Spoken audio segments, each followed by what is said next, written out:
The wedding was a spectacular event. The massive party left the venue in total chaos. Broken chairs and shattered tables were scattered everywhere. Spilled drinks and torn curtains covered the room. The wild celebration started right after the bride and groom shared their first kiss. Goku and Vegeta drank so much that they fought until they knocked each other out. Beerus ate until his stomach was perfectly round and then fell asleep on the floor. Whis dined elegantly and normally. Bulma and Android 21 stayed sober to watch their children. Gohan and Videl relaxed while Goten played with Pan and Violetta.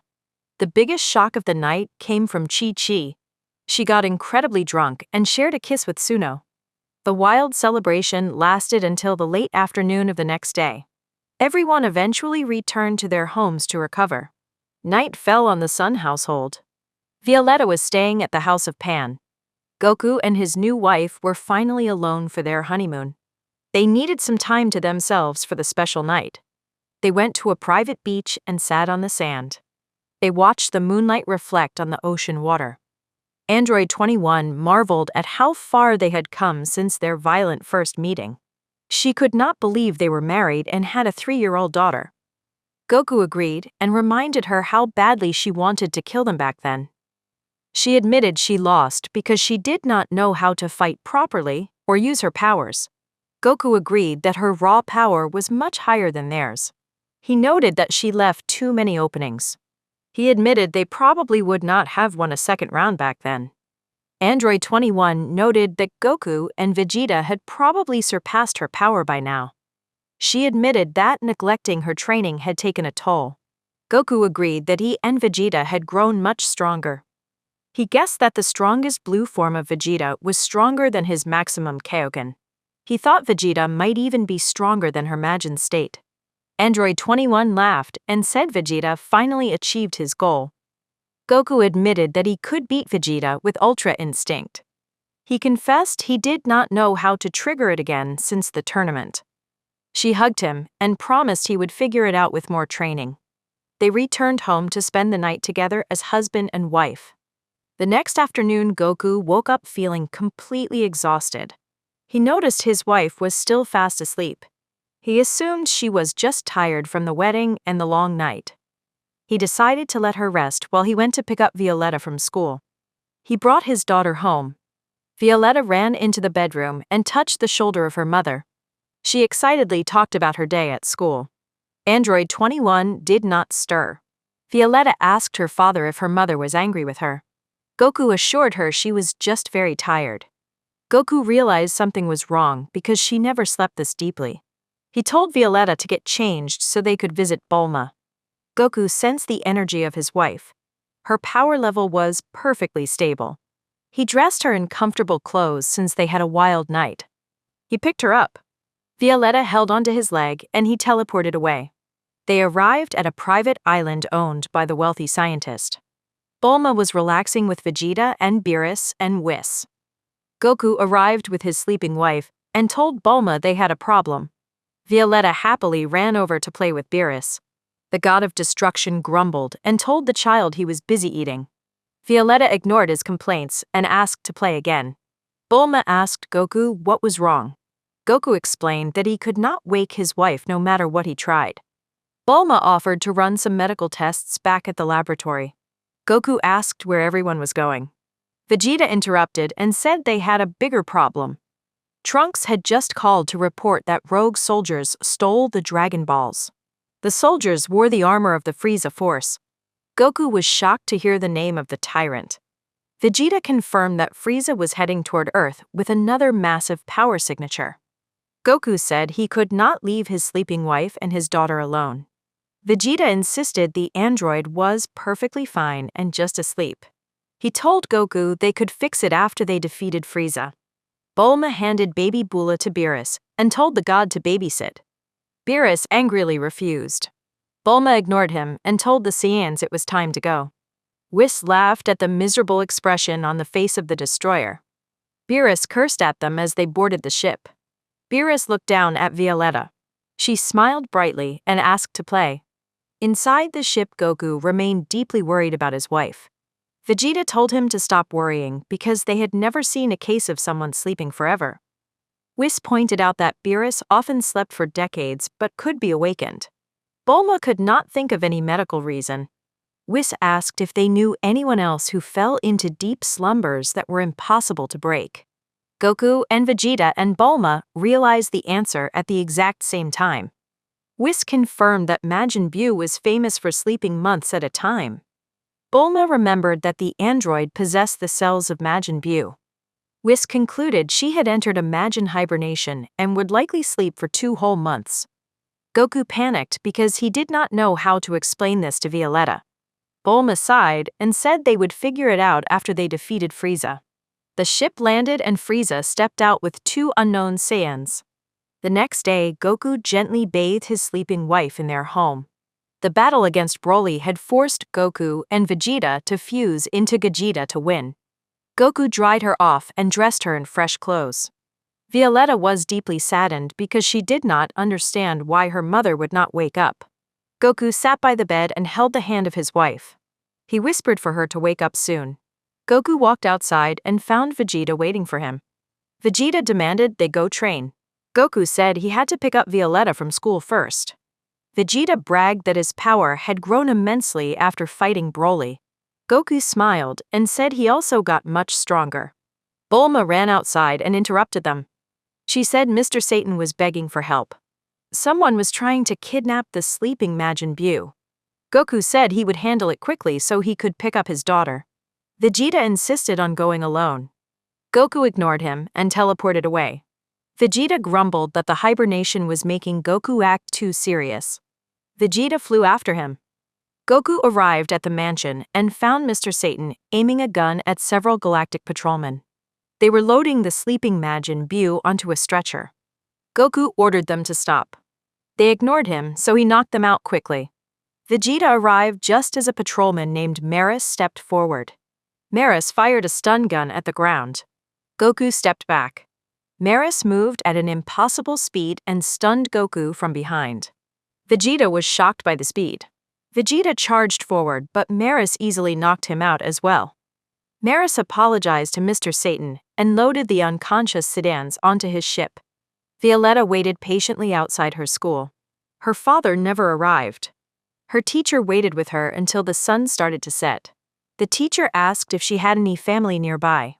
Violetta sadly mentioned her Aunt Bulma. The teacher recognized the name of the richest woman in the world and drove the child to Capsule Corporation. Suno greeted them in the lobby. Violetta explained that her mother was asleep and her father vanished. Suno contacted Bulma immediately. Bulma arrived covered in motor oil. She thanked the teacher and took Violetta inside. Violetta asked if her father did not love her anymore. Bulma promised her that Goku just had a sudden emergency. Bulma fed the young girl dinner, but grew increasingly worried about the missing Saiyans. Suno sent a message that Mr. Satan was waiting downstairs. Bulma left Violetta with Suno and went to hear the news. Mr. Satan explained that galactic patrolmen had kidnapped Goku and Vegeta and Majin Buu. Bulma immediately called Jocko on a communicator. She screamed into the device and demanded answers. Jocko complained about the noise and confirmed they took the Saiyans. Jocko explained they desperately needed the help of the Grand Supreme Kai trapped inside Buu. An ancient wizard named Moro had escaped the galactic prison and was consuming planets. Jocko said they needed Goku and Vegeta to stop him. Bulma yelled at Jocko for leaving a child abandoned at school. Jocko promised they would return the Saiyans as soon as Moro was defeated. Bulma arranged for Chi-Chi to take care of Violetta. Chi-Chi gladly took the child to her house. The next morning Chi-Chi dropped Goten and Violetta off at their schools. Violetta asked if she was going to be forgotten again. Chi-Chi hugged her tightly and promised to pick her up. Violetta worried that her mother was angry with her. Chi-Chi gently explained that her mother was just very tired and needed to sleep for a long time. Chi-Chi promised to buy her ice cream after school. Violetta cheered up and ran into the building. Days turned into weeks. Bulma paced nervously in her laboratory. Jocko finally called back with terrible news. Moro had completely defeated Goku and Vegeta and Maris. Moro had drained the life energy of the Saiyans and left them near death. Moro learned that Earth possessed massive energy and planned to attack it in 2 months. Jocko warned Bulma to prepare her best fighters. Bulma asked if Goku and Vegeta were returning. Jocko said Goku was training with Maris and Vegeta had gone to planet Yardrat. Bulma hung up the communicator and collapsed onto the floor. She walked into the bedroom where Android 21 was still sleeping. Bulma begged her friend to wake up soon because a war was coming. An hour later Bulma gathered Piccolo, and Krillin and Gohan, and Yamcha, and Tien. She explained that Moro was coming to devour the Earth in 2 months. Gohan assumed his father would handle it. Bulma revealed that Goku and Vegeta had already lost twice. Yamcha trembled in fear. Bulma explained that Android 21 was stuck in Imagine hibernation and could not be awakened. Piccolo ordered Gohan to abandon his work and focus entirely on training. Piccolo stated that Pan and Violetta needed to learn self-defense in case the worst happened. Krillin remembered that Violetta had immense hidden potential. Gohan agreed to ask his mother to train the young girls. Bulma asked if Goten and Trunks should fight. Piccolo confirmed they needed every bit of strength they had. The warriors agreed to gather the rest of their allies and train tirelessly. Gohan flew to the house of his mother. Chi-Chi was watching Violetta eat fruit on the couch. Gohan asked to speak with his mother in private. Gohan explained the galactic threat and the defeat of his father. He asked Chi-Chi to train Violetta to defend herself. Chi-Chi was furious and refused to let a child fight in a war. Gohan clarified that the girls would not fight on the front lines, but they needed to be prepared to survive. Chi-Chi finally agreed and promised to teach Violetta martial arts. Gohan flew away to begin his own brutal training. 2 tense months passed. Goku and Vegeta had not returned. Android 21 remained locked in her deep slumber. The Galactic Patrol and the warriors of Earth stood ready. The ship of Moro hovered ominously in the sky. The escaped prisoners prepared to invade the planet. Jocko and Master Roshi and Krillin and Piccolo and Gohan and Tien and Chiaotzu and Yamcha and the young half-Saiyans stood together on the battlefield. Bulma and Videl and Mr. Satan and Chi-Chi and Suno waited safely at the lookout. The sleeping bodies of Majin Buu and Android 21 were secured inside the Divine Palace. Pan and Violetta stayed close to their mothers. The non-combatants watched the monitors with bated breath. The defenders of Earth prepared to risk their lives to protect their home and their families. The massive war against the planet Eater Moro was about to begin. Years ago in my future, a younger future Trunks trained with a sword on a familiar planet. Trunks finished his training swing. The Supreme Kai praised Trunks for his perfect sword skills. Trunks noted that the Supreme Kai trained him to prepare for Babidi. Trunks thanked the Supreme Kai and admitted he could never have come this far alone. Kibito was in absolute shock that a mortal could wield the Z-sword. The Supreme Kai raised his hand and announced the final touches of the training. He pulled a black cube from his palm. He explained it was Kachin steel. He said it was the hardest metal in the universe, and they would test the sword against it. Trunks took a fighting stance and told him to throw it. The Supreme Kai prepared to throw the metal. Trunks suddenly sensed a dark presence. Kibito panicked and announced that Babidi was on the move. The Supreme Kai declared that with the Z-sword they could stop the resurrection of Majin Buu. The 3 deities left the cube behind and departed. Back in the present, Goku and Vegeta and Android 21 and the 2 Bulmas and the gods were eating. The Pilaf gang listened nearby. Goku asked if they ever freed the old Kai. Future Trunks was confused. Goku explained that the old Kai came out when Gohan broke the sword on that metal cube. Beerus scoffed and said the old fool deserved to be locked away. Future Trunks said that would be impossible. Android 21 asked why. Future Trunks explained what happened. The Supreme Kai and Kibito were heavily injured. Trunks fought a fierce sword battle against the Demon King Dabura. Babidi watched from a distance and laughed at the Supreme Kai. The Supreme Kai stood up in pain and muttered that things were not supposed to happen this way. Babidi cheered for Dabura to finish them. Trunks was in his Super Saiyan form. He fought evenly with Dabura using his sword skills. The Demon King smiled while Trunks looked worried about the overwhelming strength of his opponent. Dabura suddenly spat on Trunks. Trunks blocked the spit with the Z-sword. The blade slowly turned into gray stone. The Supreme Kai yelled for Trunks to drop the sword before the stone spread to his body. Trunks immediately threw the weapon to the ground. Dabura charged a sneak attack from behind to cut Trunks in half. Trunks noticed and caught the demon blade with his bare hands. The petrified Z-sword landed near the deities. It shattered into pieces upon hitting the ground. Kibito screamed in horror at the destruction of the legendary weapon. A blast of fire energy destroyed the remaining fragments. Dabura punched Trunks away. Trunks landed near the gods completely exhausted. Dabura laughed and promised they would all die there. The Supreme Kai apologized to Trunks. He never expected Dabura to become a servant of Babidi. Babidi called them idiots. He revealed that Pui Pui and Yakin were just decoys. He pointed at their lifeless bodies on the ground. Babidi bragged that it took over 10 years to gather enough energy to resurrect Majin Buu. The Supreme Kai swore to stop the resurrection even if it cost his life. He charged at Babidi at full speed. Babidi panicked and called for Dabura. The Demon King fired a blast to protect his master. The attack hit the Supreme Kai squarely in the face. The deity fell to the ground with critical injuries. Kibito cried out in despair. He told the Supreme Kai that he could not afford to die. Dabura suddenly appeared and placed his hand directly in front of the face of Kibito. Trunks and Kibito were shocked by his blinding speed. Dabura fired an energy blast that instantly erased Kibito. Only his severed hand remained on the dirt. Trunks screamed the name of Kibito. Babidi laughed and kicked the face of the fallen Supreme Kai. Babidi used his magic to lift the deity by his throat. The Supreme Kai groaned in pain, while the evil wizard smiled. Dabura turned his back on Trunks to watch his master. Trunks told them he had enough. Steam radiated from his body. Dabura turned around in shock. The power of the hybrid Saiyan doubled. His hair spiked higher, and golden lightning surrounded his body. Trunks had ascended to Super Saiyan 2. Trunks glared at Dabura with pure rage. He said he fought too hard for peace to let them take it away. Trunks moved faster than Dabura could track. He delivered a brutal flurry of punches to the stomach of the demon. Trunks kicked Dabura away. Dabura crashed next to his master. Dabura noted that the Saiyan grew stronger with anger. He promised Babidi that Trunks was still no match for him. Trunks instantly buried his knee into the chest of Dabura. The impact knocked Babidi over. Dabura cursed the miserable Saiyan. The Demon King summoned a magical spear. He prepared to throw it, but his body froze completely. Dabura realized the Supreme Kai was using a paralysis technique. The Supreme Kai desperately ordered Trunks to finish them. Trunks charged a Masenko attack. He announced that it was over, and fired the massive beam. Dabura begged him to stop.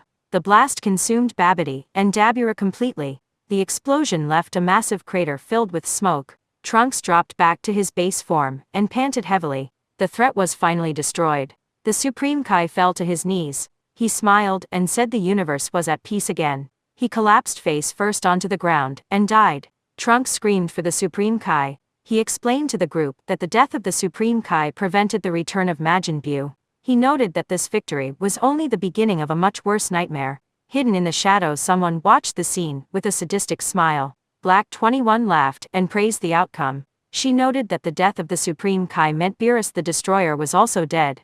She celebrated finding a world without him. Future Trunks stared at the floor. He explained that Black appeared shortly after and started killing everyone. Android 21 expressed her sympathy for his suffering. Goku agreed that Trunks had a very hard life. Future Bulma added that their resources were extremely limited since Black arrived. Beerus and Whis listened nearby. Whis noted that the Beerus of that timeline was truly dead. Beerus assumed Black 21 knew the secret and invaded that specific world. Whis pointed out that only high-ranking gods knew that secret. Android 21 asked what Whis meant. Vegeta asked if the imposter was actually a god. Whis explained that if she sought a world without a Supreme Kai and a destroyer, she might be traveling through parallel worlds. Beerus laughed and called the idea ridiculous. Beerus stood behind the couch where Future Bulma and Future Trunks sat.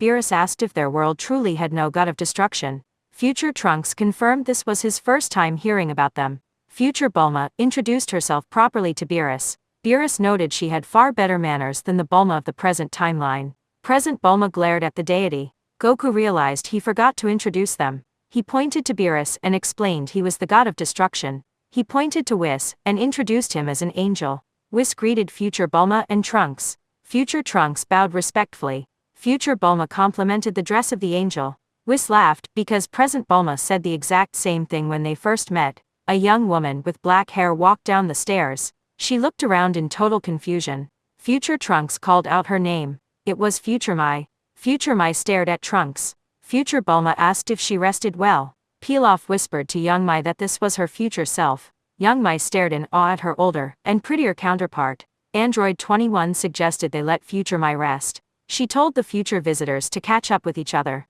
Future Mai saw Android 21 and panicked. She immediately pulled out a gun and aimed it at the cause of her ruined future. Future Trunks stepped in front of Android 21 to calm Mai down. He explained that this Android 21 was from the present timeline and was the partner of Goku. Future Mai refused to believe him. She pushed Trunks aside and aimed her gun at Android 21 again. She suddenly stopped and lowered the weapon. She noticed that Android 21 was holding a baby girl that looked just like her. Future Mai was completely confused. Present Bulma took the gun away and told the girl to sit down. Future Mai asked if they really made it back to the past. Future Trunks nodded. Present Bulma announced they could not do anything until the time machine recharged. She told everyone to change their clothes. She asked her future self if she remembered where the clothes were. Future Bulma remembered it was room 29. Future Trunks knelt down to speak with his younger self. He noted how much the boy had grown. He asked if young Trunks could turn into a Super Saiyan yet. Young Trunks said yes. Future Trunks told him to protect his friends and family. Young Trunks promised he would. Future Trunks looked at the little girl next to him. Young Mai introduced herself. Future Trunks smiled and pointed to his own Mai. He told Young Mai that she was looking at her future self. Future Mai awkwardly greeted her younger version. Future Trunks admitted it was strange to see yourself as a child. Young Mai nervously realized she was looking at her own future. Pilaf and Shu eagerly asked what happened to them in the future. Future Trunks admitted he had never seen them in his timeline. Future Mai stared at the two of them intensely. She began to cry. Pilaf whispered to Shu and asked what was wrong with her. Future Mai apologized for making them uncomfortable. She explained she was just very happy to see them alive. Present Bulma interrupted and announced dinner was at 6. Future Trunks said he would never forget the dining room even though it was destroyed in his time. Present Bulma headed to her laboratory. Future Bulma offered to help since two minds were better than one. Android 21 offered to join them. Present Bulma asked if she was sure about leaving her daughter. Android 21 said Violetta could stay with her father. Future Bulma admitted she still could not believe Goku had a daughter. Android 21 laughed and said a lot of things happened. Present Bulma teased Android 21 about her past actions. Android 21 quickly hushed her. Future Bulma asked what happened. Present Bulma dismissed the topic and led them to the lab. Android 21 called Goku over. Goku stood in front of his girlfriend and asked what she needed. She handed Violetta to him. She explained she would be busy and needed him to watch their daughter. Goku agreed without hesitation.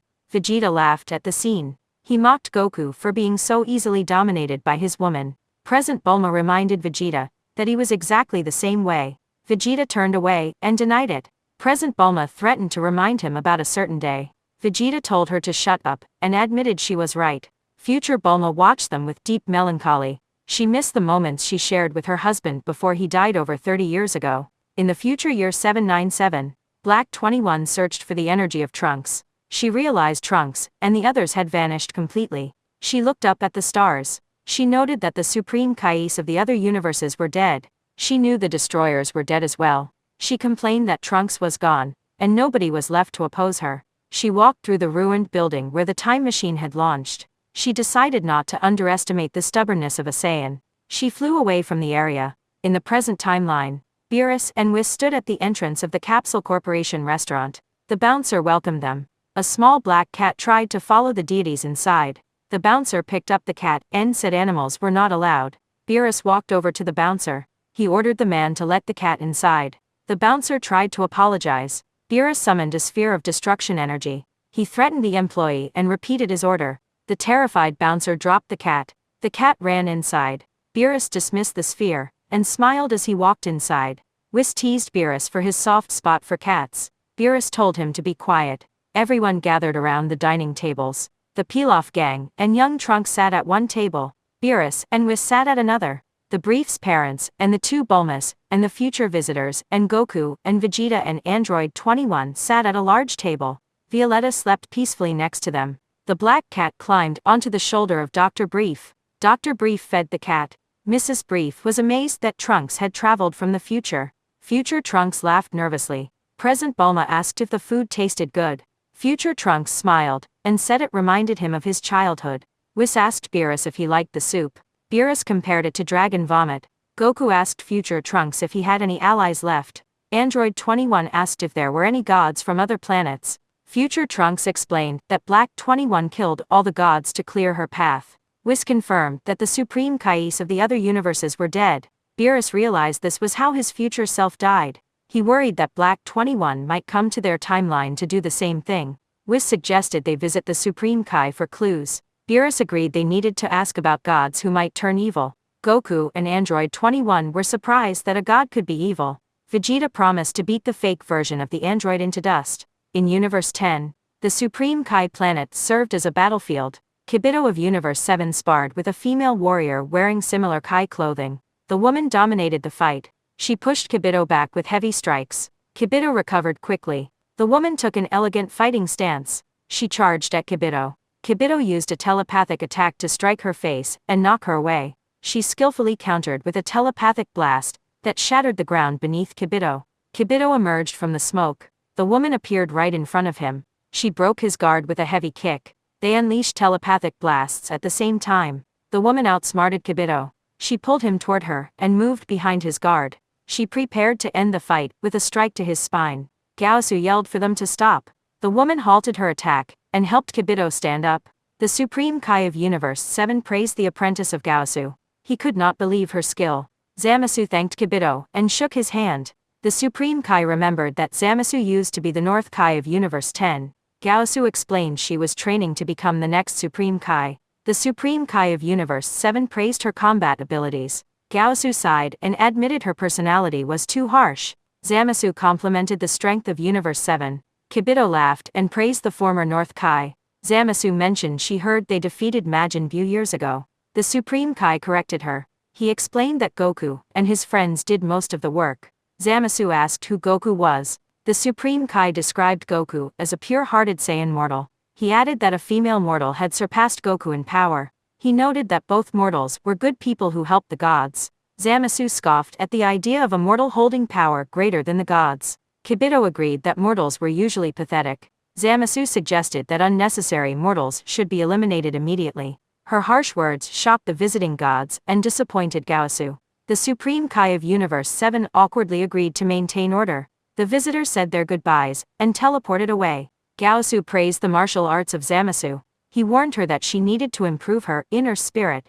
Zamasu remained silent. They walked into a temple filled with viewing spheres. Gaosu showed her planet Bobbery. He wanted to observe the newly discovered civilization. Gaosu grabbed a small box, and they teleported to the planet. On planet Bobbery, a savage alien dragged a large fish across the rocks. Two other aliens ambushed him to steal the food. The thieves beat the victim with wooden clubs. A massive boulder suddenly fell from the sky and crushed all three aliens. A much larger alien jumped down and stole the fish. Gaosu and Zamasu watched from a distance. Zamasu expressed her disgust for the uncivilized mortals. Gaosu noted they might change in 1,000 years. He opened the small box to reveal the time rings. Zamasu was fascinated.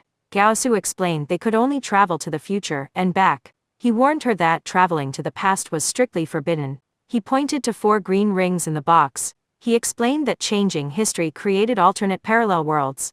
Gaosu noticed there were 4 green rings instead of the usual 3. He realized someone had created a new timeline recently. Gaosu handed Zamasu a green earring. He told her to put it on her right ear so she could temporarily act as a Supreme Kai. He warned her not to put it on the wrong ear, or they would fuse permanently. Zamasu declined the fusion and put on the earring. Gaosu instructed her to focus on 1,000 years in the future. They activated the time ring and vanished in a swirl of light. Back in Universe 7 at Capsule Corporation, Beerus and the 2 Trunks and the Saiyans and Android 21 and the Pilaf gang played a racing video game. Android 21 and Beerus and the Trunks twins led the race. Goku and Vegeta crashed into each other in the middle of the pack. Vegeta sped too fast into a curve and flew off the track. Goku passed him and left Vegeta in last place. Beerus prepared to win the race. Young Trunks threw a blue shell at Beerus. Android 21 sped past future Trunks at the last second to win the game. The screen declared Android 21 the winner. Beerus finished behind the children. Vegeta remained in last place. Young Trunks complained that Android 21 always won. She explained that her scientific mind made calculating the curves very easy. Future Trunks promised his younger self they would win next time. Beerus grew furious at losing. He used destruction energy to vaporize his controller. Young Trunks scolded Beerus for breaking another controller. Beerus ordered Whis to leave immediately. The deities departed. Goku praised the skills of his girlfriend. Android 21 mocked Vegeta for finishing in last place. Vegeta yelled that the game was broken. Goku yawned and said he was going to sleep. He asked Android 21 to join him. She took his hand and agreed. She noted that Violetta was already asleep in their room. Goku told future Trunks to rest for the difficult day ahead. Future Trunks said he wanted to enjoy this peaceful moment a little longer. Goku promised they would defeat Black together. Android 21 planned to talk to her evil counterpart before they fought. Vegeta ordered Future Trunks to prepare for the gravity chamber. Future Trunks looked confused. Vegeta promised the training would be brutal. Goku and Android 21 held hands and went to sleep. In Universe 10, Zamasu watched GodTube on a crystal sphere. She studied the tournament battles of Universe 6 and Universe 7. Gaosu walked in and asked what she was watching. Zamasu claimed she was studying the mortals. Gaosu noticed the video of Goku fighting Hit. He noted that the kings of all were present at the tournament. Zamasu expressed her disgust that low-class mortals could rival the gods in power. Gaosu pointed out another video. It showed Android 21 defeating Hit with magical abilities. Gaosu was amazed by her magical power. Zamasu glared at the screen and whispered the name of the android. Zamasu noticed the massive planets floating in the background of the tournament. Gaosu explained they were the Super Dragon Balls. He mentioned they could grant absolutely any wish. Zamasu pondered the idea of an unlimited wish. In Universe 7, Vegeta battered his future son inside the gravity chamber. Future Trunks stood back up and swore to get stronger to save his world. Outside, Goku meditated above the lake. Whis and Android 21 drank wine while Violetta rested nearby. Beerus walked out looking groggy. Whis and Android 21 wished him a good morning. A waiter approached to take their orders. Beerus demanded a whole barrel of beer. Android 21 asked for another glass of wine and a bottle of milk for her daughter. Whis teased Beerus for still being angry about the video game. Beerus told him to be quiet. A bright light flashed behind them. The Supreme Kai of Universe 7 appeared. He greeted everyone warmly. Beerus demanded to know if the Supreme Kai had noticed any dangerous gods in his realm. The Supreme Kai was confused. Whis clarified they were looking for a god who hated mortals. The Supreme Kai mentioned that Kibito sometimes made discriminatory remarks about mortals. Android 21 pointed out that Black was a female copy of herself. Beerus argued that a god could use a disguise. Whis suggested they visit Kibito to investigate. The staff of Whis suddenly chimed. Whis answered the call and gasped. He announced that the Grand Priest was calling. Beerus panicked at the name. Whis greeted the Grand Priest. The waiter delivered the drinks. Android 21 drank her wine. Beerus chugged his beer to calm his nerves. Whis ended the call and announced they had a major problem. He looked directly at Goku. He explained that the King of All wanted to see Goku immediately. Beerus spat his beer all over the Supreme Kai. Goku complained that he was busy and wanted to go another day. Beerus screamed at Goku to drop everything and obey the order. Goku asked how far the palace was. Whis said it took 2 days to travel there. Android 21 pointed out they needed to go to the future to fight Black. Beerus ordered them to leave right now. The Supreme Kai offered to use his teleportation to get them there instantly. Beerus ordered Whis to go with them to ensure Goku behaved. Android 21 volunteered to go, as well to keep her boyfriend in check. Beerus agreed that she had much better manners. He told Goku to change into formal clothes. Goku threatened not to go if Beerus kept yelling. Android 21 shot Goku a warning glare. Whis promised to explain that Goku had no time to change. Beerus warned them to keep the Black situation a secret. Android 21 handed Violetta to Beerus. Beerus refused to act as a babysitter. Android 21 threatened to stay behind and let Goku ruin everything. Beerus reluctantly accepted the baby. He warned the Supreme Kai not to die under any circumstances. Whis and the Supreme Kai and Goku and Android 21 teleported away. Beerus glared at the smiling baby. He told Violetta not to cry, because he was in a bad mood. Violetta babbled happily and tried to say his name. The group arrived outside the palace of the King of All. A small attendant greeted them. Whis and the Supreme Kai bowed deeply. Goku and Android 21 looked at the attendant in confusion. Goku whispered to his girlfriend and asked if this was the Grand Priest. She told him to be quiet. The Grand Priest greeted Goku by name. Goku waved happily. The Grand Priest then turned to Android 21. He correctly identified her as the partner of Goku. Android 21 was shocked that the Grand Priest knew who she was. She bowed respectfully and introduced herself. The Grand Priest invited them inside to meet the King of All. Will the King of All uncover the secret of the rogue time travelers? Find out in the next part.